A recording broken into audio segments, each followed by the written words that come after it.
2 दिवसीय IPS service meet Kushabhau Thakre सभागार में सीएम डॉक्टर मोहन यादव ने आईपीएस सर्विस मीट का किया शुभारंभ।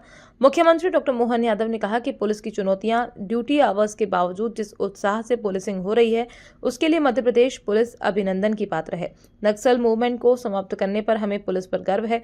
नशे के कारोबार पर बोले सीएम डॉक्टर मोहन यादव, केंद्रीय एजेंसियां ऐसे लोगों को दबोचे, उससे पहले मध्य प्रदेश पुलिस ऐसे लोगों को पकड़े। सीएम ने कहा 7,500 पुलिसकर्मियों की जल्द भर्ती की जाएगी। डीएसपी एएसपी का प्रमोशन भी जल्द होगा।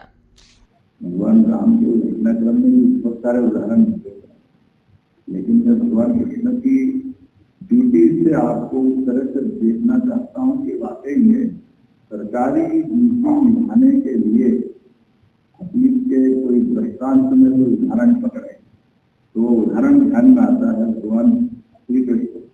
कई बार नादानी में लोग बोल जाते हैं कि भगवान ने अर्जुन को अपने गीता के उपदेश के माध्यम से उसका मन पक्का करके और आखिर में युद्ध में भगवान ने उनके बंधु बांधवों में और सब में संघर्ष में पता नहीं क्या उनकी भावना रहती है, लेकिन भगवान के ऊपर वो बात का दोषारोपण करने का उत्सुक प्रयास करते थे। उन्हें एक युद्ध को टाल सकते थे, लेकिन युद्ध करवा करके कई लोगों को युद्ध में हताहत हुए। लेकिन कभी हम गौर से देखें तो उल्टा कैसे एक पक्ष तो कुछ चाहने वाले का और एक नहीं देने वाले का, और वो दे लीजिए पांडव लेने वाले हैं तो दोनों, एक लेने वाला जो नहीं लेने वाला, दोनों युद्ध के परिणाम से कुछ नहीं पाने वाला।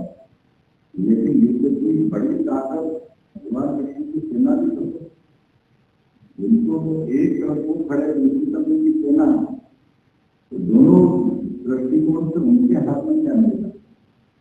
युद्ध का अगर कौरव पक्ष जीतता तो कृष्ण भगवान इधर खड़े थे, उनके मान का, उनके अपमान का, उनके कहे वाक्यों का, और उधर जाओ तो हम सभी सरकारी ड्यूटी में ऐसा कोई अवसर मिले जिसके साथ अजय नेतृत्व करता हो और वो नेतृत्व करता अपने सारे लोगों के सामने खड़ा करके जो खड़ा कर दे, उसको भविष्यवक्ता भी मानते जो जाने थे कि इसने सबको सामने खड़ा किया, लेकिन ये एक नहीं बचने वाला।